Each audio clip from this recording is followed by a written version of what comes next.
வணக்கம் அன்பர்களே, இன்னைக்கு நம்ம வீடியோவில் நம்ம என்ன பார்க்க போகிறோம் பார்த்தீங்கன்னா, என்னோட KTM Duke 250யோட அடுத்த அக்சசரிஸ் அப்டேட் தான் பார்க்க போகிறோம். ஸோ அது என்னன்றதை பார்க்குறதுக்கு முன்னாடி என்னோட சேனல் நீங்கள் புதுசு அப்படின்னா என்னோட சேனலை சப்ஸ்கிரைப் பண்ணிடுங்க. பக்கத்தில் இருக்க பெல் பட்டனையும் ப்ரெஸ் பண்ணிடுங்க.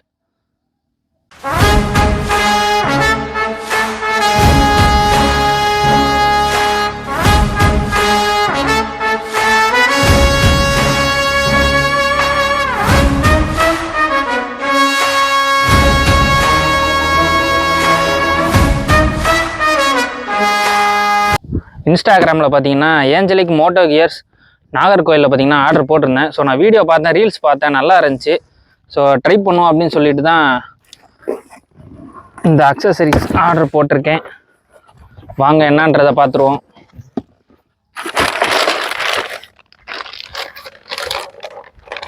பேக் சைடு மர்கார்டு தான் ஆர்டர் போட்டிருக்கேன். கிளாம்பு அவங்களே செட் பண்ணி கொடுத்துட்டாங்கன்னு நினைக்கிறேன். ஆமாம், அப்படி தான் சொல்லியிருந்தாங்க அந்த வீடியோவில், அதனால தான் வாங்கியிருந்தேன். ஒரிஜினல் KTMோட தான் அப்படி தான் சொன்னாங்க. ஏன்னா பேக் சைடும் நிறைய பிரிண்ட் எல்லாம் இருக்குது.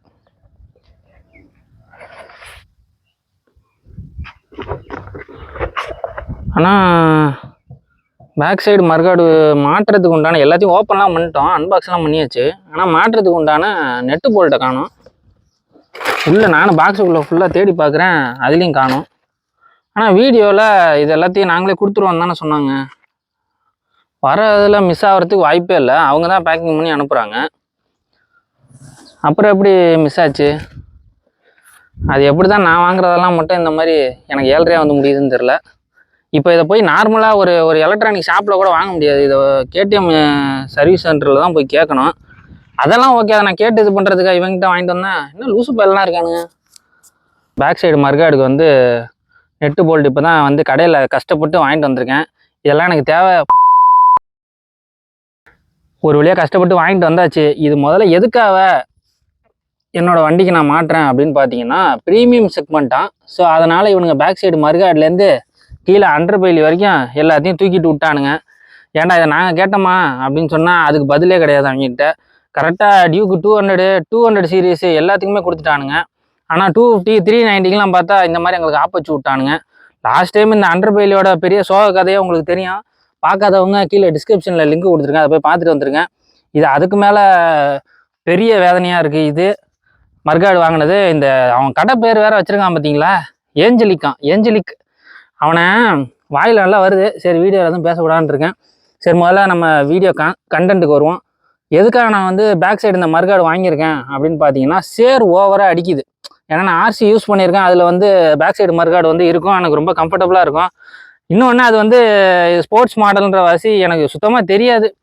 இதிலலாம் இங்கே பாருங்களேன், பேக் சைடு இங்கே பார்த்தீங்களா ஃபுல்லாக சேரு.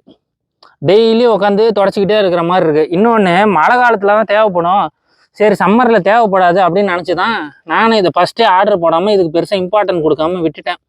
கடைசியாக பார்த்தா இப்போ இருக்கிறது சம்மரா இல்லை வின்டரானே தெரில. ஃபுல் அண்ட் ஃபுல் பார்த்தீங்கன்னா ஒரு நாள் வெயில் அடிக்குது, ஒரு நாள் மழை தூருது. ஸோ அதனால் இதை ஆர்டர் போட்டு வாங்கிடுவோம், நமக்கும் யூஸ்ஃபுல் தானே அப்படின்னு சொல்லி தான் அதை ஆர்டர் போட்டு வாங்கினேன். பார்த்தா எனக்கே ஒரு ட்விஸ்ட் அடிச்சு விட்டானுங்க. ஸ்க்ரூ நெட்டு போல்ட்டுலாம் எதுவுமே கொடுக்கல. இப்போ போய் கஷ்டப்பட்டு எல்லாத்தையும் வாங்கிட்டு வந்திருக்கிறேன். இங்கே பார்த்தீங்களா ஃபுல்லாக சேர் தான். இதனால் வண்டியை நிறைய தொடச்சிக்கிட்டே இருக்க வேண்டியதாக இருக்குது. இன்னொன்று, எங்கே இந்த மண்ணெல்லாம் இந்த இடத்துல நிறைய ஸ்டோர் ஆகும். இப்போயே ஆக்சுவலாக பார்த்தீங்கன்னா வாட்டர் வாஷ் அடிச்சுட்டு தான் வந்திருக்கேன், அதுக்கே இந்த நிலமையில் இருக்குது ஃபுல்லாக. இதனால் இன்னொன்று என்ன ஆகுதுன்னா, இங்கே நீங்களே பாருங்களேன், இங்கே செயின் ஃபுல்லாக இந்த மேலே ஃபுல்லாகவே ஒரு மாதிரி மண்ணாக அப்படியே இருக்குது. ஸோ இதை போட்டால் கொஞ்சம் இதெல்லாம் மண்ணெல்லாம் இந்த மாதிரிலாம் வராது அப்படின்ற ஒரு ஐடியாவுக்கு தான் நான் வந்து ஆல்ரெடி RC யூஸ் பண்ணேன். அப்படின்றனால இன்னொன்று என் தம்பியெல்லாம் வந்து Duke 200லாம் வச்சுருக்கான். ஸோ அதனால் அவன் வண்டியெலாம் இந்த அளவுக்குலாம் சேரு மண்ணெல்லாம் அடிக்காது. ஏன்னா ஆல்ரெடி அவனோட வண்டி மேனுஃபேக்சரிங் வரும்போதே பார்த்தீங்கன்னா பேக் சைடு மர்கார்டு கொடுத்துருப்பாங்க. என்னோடய வண்டியில் தான் ப்ரீமியம் செக்மெண்ட்டுன்னு சொல்லிட்டு ஒரு கதையை போட்டு கொடுக்காமட்டானுங்க. பார்த்தீங்கன்னா இந்த மர்கார்டை நான் மாட்டுறதுல ப்ளஸ்ஸும் இருக்குது, எனக்கு மைனஸும் இருக்குது. இந்த பேக் சைடு மர்கார்டை நான் மாட்டுறதுனால இந்த சாரி கார்டை நான் தூக்க வேண்டியதாக இருக்குது. இப்போ பின்னாடி யாராவது லேடிஸ் உட்காந்தாங்கன்னு வச்சிங்களேன், அவங்களுக்கு வந்து அந்த சாரி மாட்டுறது அந்த மாதிரி சில பிரச்சனைகள்லாம் இருக்குது. அதனால் என்ன மாதிரி டிசைன்லாம் பண்ணியிருக்கான் பாருங்களேன். பார்த்தா 3rd ஜென்ரேஷன், இந்த ஜென்ரேஷன், அந்த ஜென்ரேஷன் சும்மா பேர் மட்டும் சொல்லிக்கிறான்லே ஒழிய எல்லாத்தையும் தூக்கிட்டு வாங்குற கஸ்டமருக்கு நமக்கு தான் சில டிஸ்அட்வான்டேஜ்லாம் இருக்கிற மாதிரியே பண்ணுறானுங்க. என்ன பண்ணுறதுன்னு எனக்கும் புரியல. பட் வேறு வழி இல்லையே. இப்போ நான் வந்து வண்டியில் சேர் அடிக்காமல் இருக்கா, ப்ளஸ் மெயின்டைன் பண்ணுறதுக்கு எனக்கு கொஞ்சம் ஈஸியாக இருக்கா, அதை தானே நான் பார்க்க முடியும். ஸோ அதனால் வந்து இந்த சாரி கார்டை நான் தூக்கிட்டு இந்த பேக் சைடு மறுகாடை வந்து நான் மாட்ட போகிறேன்.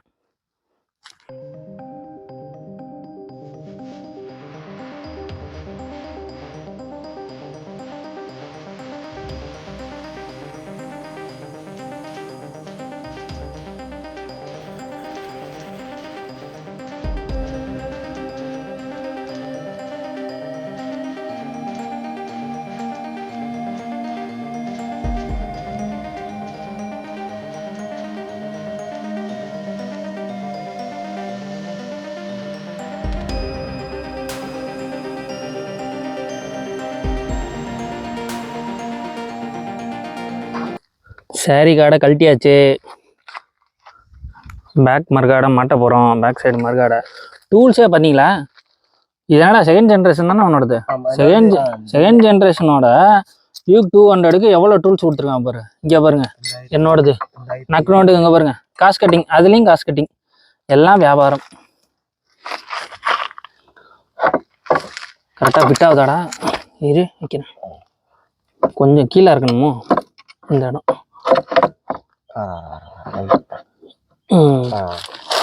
ஓ இதான் இந்த கிளாம்பா? இங்கே தான் மாட்டணுமா?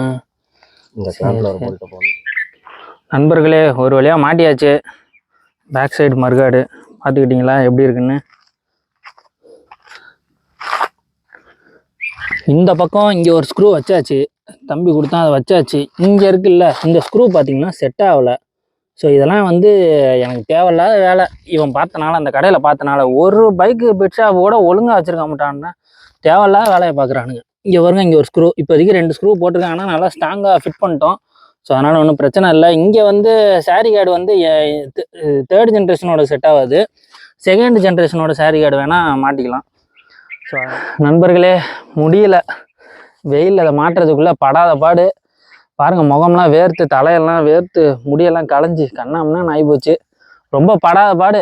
அந்த ஏஞ்சலிக்கு அந்த மோட்டோ கியருக்கு வந்து கண்டிப்பாக நான் வந்து கால் பண்ணி பேச போகிறேன். இந்த மாதிரிலாம் நெக்ஸ்ட் டைம்லாம் கஸ்டமர்கிட்டலாம் பண்ணிகிட்டு இருக்காதிங்க.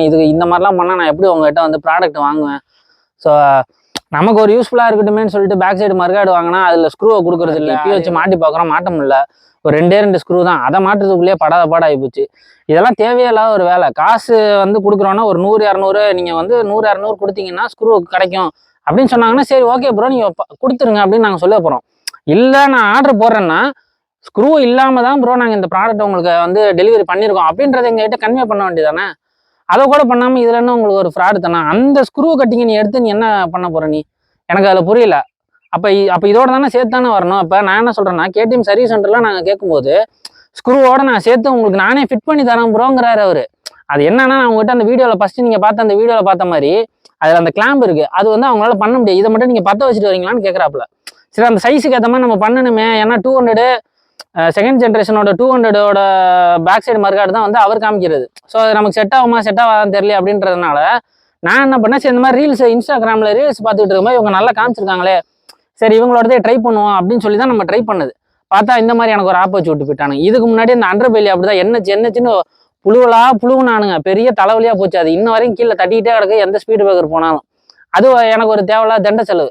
இதை வந்து பேக் சைடு மறுகாடு வந்து தண்ட செலவுன்னு சொல்ல மாட்டான். இதுக்காக நாங்கள் போய் ஸ்க்ரூவுக்கெல்லாம் போய் கலையில அலைஞ்சிக்கிட்டு இப்போ நான் மறுபடியும் இப்போ இதை எடுத்துக்கிட்டு நான் கேடிஎம் ஷோரூம் போனால் அந்த ஒரே ஸ்க்ரூ மாட்டாதனால இப்போ இதெல்லாம் எனக்கு தேவையா? அதெல்லாம் எனக்கு அது ஏன் தான் என் வண்டிக்கு நான் வாங்கும்போது மட்டும் இந்த மாதிரி தலைவலிலாம் வருதுன்னு எனக்கும் தெரியல.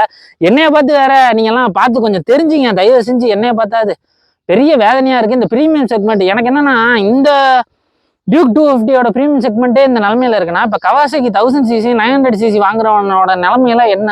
அதெல்லாம் எனக்கு சுத்தமாக புரியல எனக்கு. சரி பார்த்துப்போம். இந்த வீடியோ உங்களுக்கு வந்து கண்டிப்பாக உங்களோட ஃப்ரெண்ட்ஸ் யாராவது, உங்கள் நண்பர் யாராவது வந்து டியூக் 250 அவங்க அக்சசரிஸ்லாம் வாங்க போகிறாங்க, அவங்க வண்டியெல்லாம் வச்சுருந்தாங்கன்னா கண்டிப்பாக இந்த வீடியோ வந்து கண்டிப்பாக ஷேர் பண்ணுங்கள். ஸோ அடுத்த வீடியோவில் பார்ப்போம். இதுக்கு முன்னாடி நிறைய யூனிக்கான வீடியோலாம் போட்டிருக்கேன். என்னோட சேனலை சப்ஸ்கிரைப் பண்ணிவிட்டு கீழே நிறைய வீடியோ, ஏகப்பட்ட வீடியோலாம் இருக்குது. இந்த வீடியோ கீழே டிஸ்கிரிப்ஷனில் நிறைய வீடியோ கொடுத்துருக்கேன். ஸோ எல்லாரும் டச் பண்ணி பாருங்கள். அடுத்து வந்து என்ன வீடியோ வரும்னா, நம்ம தம்பி வந்து டியூக் 200 டெலிவரி எடுத்திருந்தான். ஸோ அதோட ப்ரோமோ வீடியோ போட்டிருந்தேன். அதோட ஃபுல் வீடியோ வந்து ரெடி ஆகிட்டு இருக்கு. அடுத்த வீடியோ அதுதான். ஸோ அதனால் சேனலை சப்ஸ்கிரைப் பண்ணி வச்சுங்க. இந்த வீடியோ உங்களுக்கு பிடிச்சிருந்துச்சுன்னா லைக் பண்ணுங்கள், ஷேர் பண்ணுங்கள், சப்ஸ்கிரைப் பண்ண மறந்தாதீங்க. பாய்.